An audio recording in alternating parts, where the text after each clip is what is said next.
ஈரோடு மற்றும் பெங்களூர் மக்களுக்கான அப்டேட்டுங்க இது.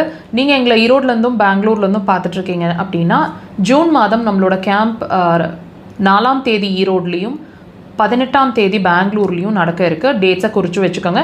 உங்களுக்கு அந்த இடங்கள் டேட்ஸோட கன்வீனியண்ட்டாக இருக்கிற பட்சத்தில் உங்களோட அப்பாயின்மெண்ட்ஸை நீங்கள் புக் பண்ணிக்கலாம். டிஸ்பிளேல நம்பர்ஸ் இருக்குது. நம்மளோட கேம்ப் வந்து திருச்சி, சேலம், மதுரை, பெங்களூர், ஈரோடு, திருநெல்வேலி நிறைய இடங்களில் நடந்துகிட்ருக்கு. அதுக்கான டேட்ஸ், அதாவது ஜூலை மந்தோட டேட்ஸையும் நாங்கள் டிஸ்பிளேல கொடுத்துருக்குறோம். அடுத்தடுத்த அப்டேட்ஸுக்கு நீங்கள் எங்களை ஃபாலோ பண்ணிகிட்டே இருங்க. அண்ட் உங்களுக்கு அந்த டேட்ஸ் ஜூலைக்கு கன்வீனியண்ட்டாக இருக்குது இடங்களோட அப்படின்னா புக்கிங்ஸை நீங்கள் ப்ரேயராக கூட எடுத்து வச்சுக்கலாம். அதுக்கும் நீங்கள் அதே நம்பர்ஸை காண்டாக்ட் பண்ணுங்கள். நம்மளோட தியான அக்குபஞ்சர் ஹாஸ்பிட்டலோட மெயின் பிரான்ச் அப்படிங்கிறது கோயம்புத்தூர் விளாங்குறிச்சி ரோடு அப்படின்ற இடத்துல ஹாஸ்பிட்டல் ஃபங்க்ஷன் ஆகுதுங்க. இங்கே வந்து நீங்கள் 2 ப்ராசஸில் ட்ரீட்மெண்ட் எடுக்கலாம். ஒன்று அட்மிஷன் ப்ராசஸ் போயிட்டுருக்கு, அல்லது நீங்கள் ஓபியாவும் சிகிச்சை எடுத்துக்கலாம். உங்களுக்கு எது கன்வீனியண்ட்டாக இருக்கோ முன்னாடி அப்பாயின்மெண்ட்ஸ் எடுத்துகிட்டு புக்கிங் ரூம்னா புக்கிங் எடுத்துகிட்டு வாங்க.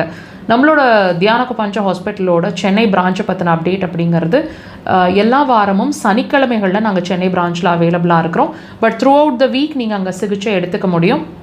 Kodambakkam Bharatheeswarar colony 3rd street அப்படின்ற இடத்துல தான் நம்மளோட பிரான்ச் வந்து சென்னை பிரான்ச் லொக்கேட் ஆகிருக்கு.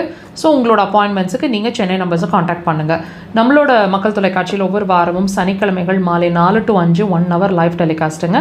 நேரலை ஒளிபரப்பு மருத்துவ நேரம் அப்படின்ற பகுதியில் வாய்ப்பு கிடைச்சா அதை லைவாக வாட்ச் பண்ணுங்கள். மிஸ் பண்ணுறீங்க அப்படின்னா இதே சேனலில் வீடியோ செக்ஷன்ஸில் எல்லா வாரமும் அப்லோட் பண்ணுவோம். டைம் இருக்கும்போது வாட்ச் பண்ணுங்கள். எங்களோட சேனல் இன்ஃபர்மேட்டிவாக இருக்குது, ஹெல்ப்ஃபுல்லாக இருக்குதுன்னு நீங்கள் ஃபீல் பண்ணுறீங்க அப்படின்னா கண்டிப்பாக உங்களோட ஃப்ரெண்ட்ஸ் அண்ட் ஃபேமிலியோடு ஷேர் பண்ணுங்கள்.